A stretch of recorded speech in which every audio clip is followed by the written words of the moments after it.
ଆମ ନିଜ ଅସହାୟପଣ ବାରି ପଡିବ।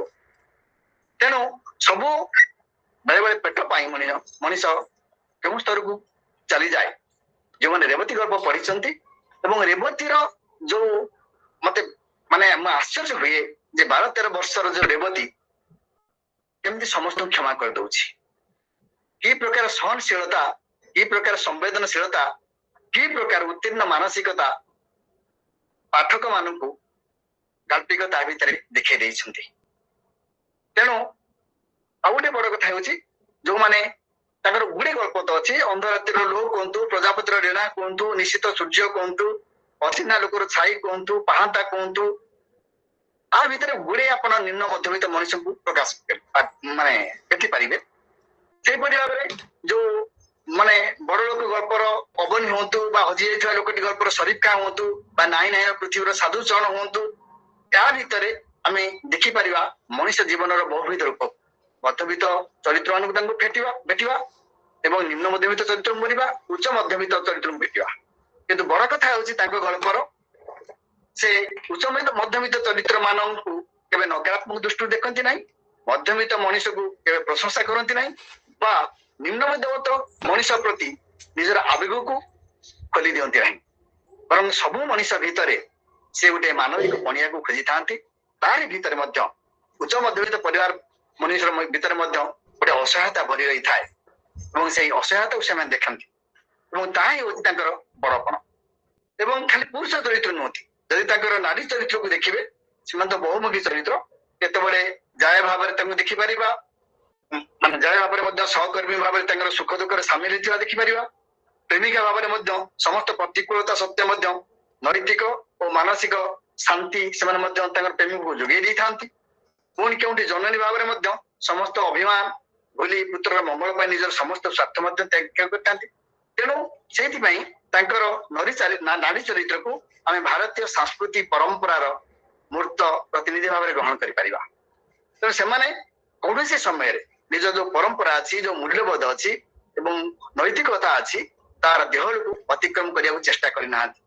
ବରଂ ପୁରୁଷର ସମସ୍ତ ପାପ ବୋଧକୁ ସେମାନେ ଗୋଟିଏ ବିରାଟ ହୃଦୟରେ କ୍ଷମା କରିଦେଇ ପାରନ୍ତି। ରେବତୀ ଗଳ୍ପରେ 12-13 ବର୍ଷର ସେ ଯୋଉ କିଶୋରୀ, ମତେ ତ ଯେତେବେଳେ ଆସେ ମୋ ମନକୁ ମୋର ସେଇ ଗଳ୍ପଟି ସବୁବେଳେ ଆସେ। ତାର ଯୋଉ ମୋହନୀୟତା କେଉଁଠି ନା କେଉଁଠି ପାଠକ ହୃଦୟକୁ ବା ପାଠକ ହୃଦୟ ଭିତରୁ ଧାରେ ରକ୍ତ ବୁହାଇ ଦେବ ହିଁ ଦେବ।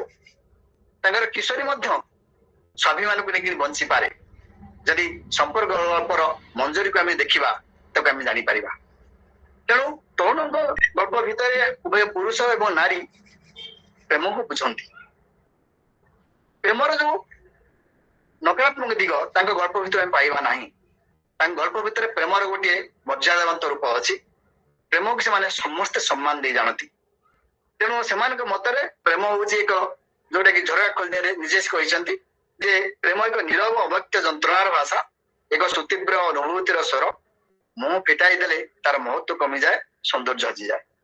ତେଣୁ ତାଙ୍କ ଗଳ୍ପରେ ପ୍ରେମ କେବେ ହେଲେ ବିବାହକୁ ଅପେକ୍ଷା କରେ ନାହିଁ, ବରଂ ନିରବ ଭାଷାରେ ନିଜର ଯୋଉ ପ୍ରେମ ପରାକାଷ୍ଠା ଅଛି ତାକୁ ସେ ପ୍ରଦାନ କରିବା ପାଇଁ ଚେଷ୍ଟା କରିଥାନ୍ତି।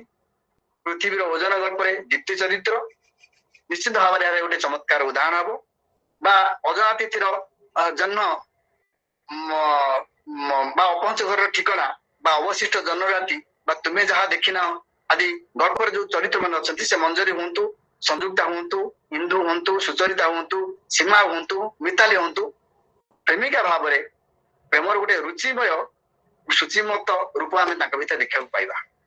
ଏବଂ ମା ଚରିତ୍ର ମଧ୍ୟ କମ୍ ଆକର୍ଷଣୀୟ ନୁହନ୍ତି ତରୁଣଙ୍କ ଗଳ୍ପ ଭିତରେ। ତାଙ୍କ ପ୍ରତ୍ୟେକ ମା ଭିତରେ ଗୋଟିଏ ନିଃସର୍ତ୍ତ ଭଲ ପାଇବାର ସମସ୍ତ ଗୁଣ ଭରି ରହିଛି। ନୀରବ ଆଖିର ଅଶ୍ରୁର ସାଗର ତୋଳି ସେମାନେ ବୁଡି ଯାଆନ୍ତି ସିନା, କିନ୍ତୁ ସନ୍ତାନକୁ କୌଣସି ଆପଦ ଦେବାର ଚେଷ୍ଟା କରନ୍ତି ନାହିଁ।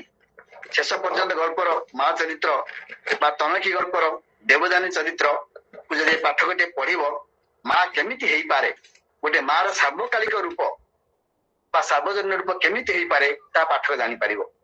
ତେଣୁ ତରୁଣ କ୍ରାନ୍ତିକାର ପତ୍ନୀ ମଧ୍ୟ ଅଛନ୍ତି, ପତ୍ନୀ ଚରିତ୍ର ମଧ୍ୟ ଅଛନ୍ତି। ସେମାନେ କେବଳ ପତ୍ନୀ ନୁହନ୍ତି, ସେମାନେ ଏକାଧାରରେ ମାର ମମତା, ଭଉଣୀର ସୌନ୍ଦର୍ଯ୍ୟ ଏବଂ ପତ୍ନୀର ଉତ୍ସର୍ଗୀପଣର ଗୋଟେ ସମ୍ମିଳିତ ରୂପ ହିଁ ଆମ ଆଗରେ ଆସନ୍ତି। ତେଣୁ ନିଶ୍ଚିତ ସୂର୍ଯ୍ୟରେ ଗାୟତ୍ରୀ ହୁଅନ୍ତୁ ବା ଅନ୍ଧାର ରାତିର ଲୁହର କୁକି ହୁଅନ୍ତୁ ବା ଝରିକା କଲିଜାର ଅନିତା ହୁଅନ୍ତୁ, ଆଗରେ ସମୁଦ୍ରର ସିପ୍ରା ହୁଅନ୍ତୁ ବା ତାଜମହଲର ମାଧୁରୀ ହୁଅନ୍ତୁ, ଏ ଚରିତ୍ର ଗୁଡିକୁ ଯଦି ଆମେ ପଢିବା ତାହେଲେ ଜାଣିପାରିବା ଯେ ତରୁଣକାନ୍ତିଙ୍କର ଯୋଉ ଚରିତ୍ର ମାନେ ଅଛନ୍ତି ସେ ଚରିତ୍ର ମାନେ କେତେ ଉଚ୍ଚ କୋଟିର। ଏବଂ ଆଉ ଗୋଟେ ବଡ କଥା ହେଉଛି ଯେ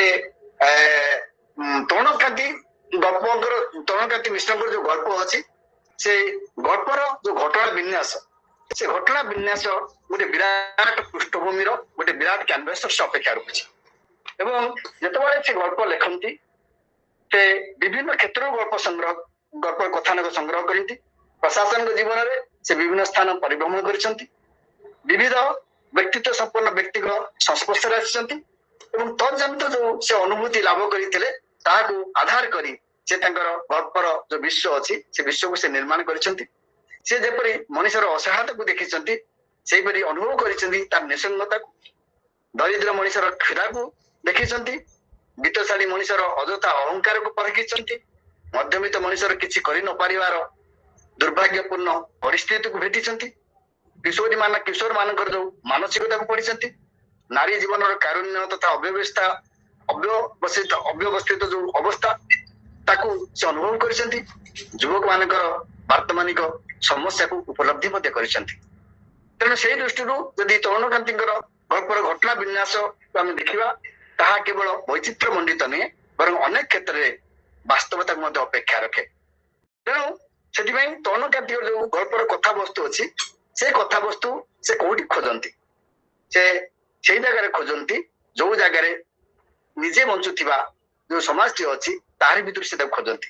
ଅର୍ଥାତ୍ ତାଙ୍କ ଗଳ୍ପରେ ଯୋଉ ଚରିତ୍ର ଗୁଡିକ ବା ଘଟଣା ଗୁଡିକ ବର୍ଣ୍ଣିତ ହେଇଥାଏ ସେଗୁଡିକ ତାଙ୍କ ଚାରିପାଖର ସମାଜରେ ଘଟୁଥିବା ଘଟଣା, ସିଏ ନିଜେ ଭେଟୁଥିବା ଘଟଣା ଏବଂ ନିଜେ ବଞ୍ଚୁଥିବା ଜୀବନରୁ ତାକୁ ସଂଗ୍ରହ କରିଥାନ୍ତି। ଏବଂ ତାଙ୍କ ଗଳ୍ପରେ ଆଉ ଗୋଟେ ଜିନିଷ ଦେଖାଯାଏ ଯେ ଯେଉଁମାନେ ସତ୍ ଏବଂ ନ୍ୟାୟରେ ବାଟ ଚାଲିଥାନ୍ତି ସେମାନେ ଗୋଟିଏ ଦୁର୍ବିଷହ ଜୀବନ ନେଇକିଣି ପ୍ରତି ମୁହୂର୍ତ୍ତରେ ସମାଜର ବିଭିନ୍ନ କ୍ଷେତ୍ରରେ ଅବହେଳା ଶିକାର ହୁଅନ୍ତି। ଅଥଚ ଯେଉଁମାନେ ଦୁର୍ନୀତି କରି ଅସାଧୁ ଉପାୟରେ ଅର୍ଥ ରୋଜଗାର କରନ୍ତି ସମାଜରେ ସେମାନଙ୍କର ପରିଚୟ ହୁଏ ସମର୍ଥ ପୁରୁଷ। ତେଣୁ ସମାଜର ଉଚ୍ଚ ପଦସ୍ଥ ଅଫିସର ମାନେ କିପରି ନିମ୍ନ କର୍ମଚାରୀଙ୍କୁ ନିଜ ବ୍ୟକ୍ତିଗତ କାର୍ଯ୍ୟରେ ନିୟୋଜିତ କରି ସେମାନଙ୍କର ମାନସିକତାକୁ ଶୋଷଣ କରିଥାନ୍ତି ତାର ଚମତ୍କାର ଚିତ୍ର ଯଦି ତ୍ରିଭୁଜର ଚତୁର୍ଥ ବାହୁ ଗଳ୍ପଟିଏ ପଢିବେ ଜାଣିପାରିବେ। ନିଜେ ଜଣେ ପ୍ରଶାସନିକ ଅଧିକାରୀ ନିଜେ ହୁଏତ ପ୍ରତ୍ୟକ୍ଷ କରିଥିବେ ଏ ଘଟଣା ଗୁଡିକ ଏବଂ ତାକୁ ସେ ନେଇ ଗଳ୍ପଟିଏ ନିର୍ମାଣ କରିଛନ୍ତି। ସେମିତି ନିମ୍ନ ମଧ୍ୟବିତ୍ତ ଚାକିରିବାଦୀଙ୍କ ଜୀବନର ଯୋଉ ଦୁଃଖ ଅଛି, ଯୋଉ ଅଫସୋସ ଅଛି ଏବଂ ଯୋଉ ହାଉତାସମୟ ଜୀବନ ବଞ୍ଚନ୍ତି ଯଦି ପ୍ରଜାପତିର ଡେଣା ନାହିଁ ଗଳ୍ପଟି ପଢିବେ ତାକୁ ଆପଣ ଜାଣିପାରିବେ। ସେମିତି ବର୍ତ୍ତମାନ ସମାଜର ଯୋଉ ତରୁଣ ପିଢି ଯୋଉ ଚାକିରି ଅଭାବରୁ କିପରି ନିମ୍ନ ମାନସିକତାକୁ ଆଦର ନେଉଛନ୍ତି ଏବଂ ନିଜ ଜୀବନକୁ ଜାଣି ଜାଣି ନଷ୍ଟ କରିଦଉଛନ୍ତି, ଏକ ଏବଂ ଅନେକ ବାକି ଯାହା ଇତିହାସ ପୃଥିବୀର ଓଜନ ଆଦି ଗଳ୍ପ ଯଦି ଆପଣ ପଢିବେ ତାହାକୁ ଆପଣ ଜାଣିପାରିବେ। ପୁଣି ଚାକିରି କ୍ଷେତ୍ରରେ ଆଉ ଗୋଟିଏ ସତ୍ୟ କଥାଟି ଆମ ଆଗରେ ଖୋଲି ଦେଇଛନ୍ତି ଯେ ଚାକିରି କ୍ଷେତ୍ରରେ ମାନଦଣ୍ଡ କଣ।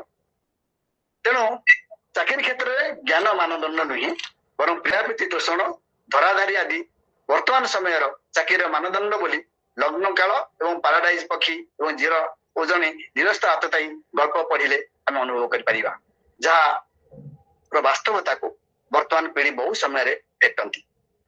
ଏବଂ ଆମ ସମାଜରେ ତାଙ୍କର ଗୋଟେ ତାଙ୍କ ଗଳ୍ପରେ ସମ୍ବେଦନଶୀଳତାର ଗୋଟେ ମୂଳା ସ୍ପର୍ଶକୁ ପାଠକରେ ସବୁବେଳେ ଖୋଜି ଖୋଜି ପାଇବ।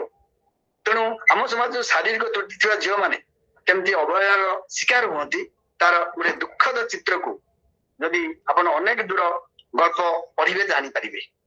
ତେଣୁ ଗୋଟେ ବଡ କଥା ହେଉଛି ତରୁଣକାନ୍ତି ଆମ ସମାଜରେ ଘଟୁଥିବା ଏମିତି କୌଣସି ଘଟଣା ନାହିଁ ଯାହାକୁ ସେ ତାଙ୍କ ଗଳ୍ପ ଭିତରେ ରୂପ ଦେବା ପାଇଁ ଚେଷ୍ଟା କରୁନାହାନ୍ତି।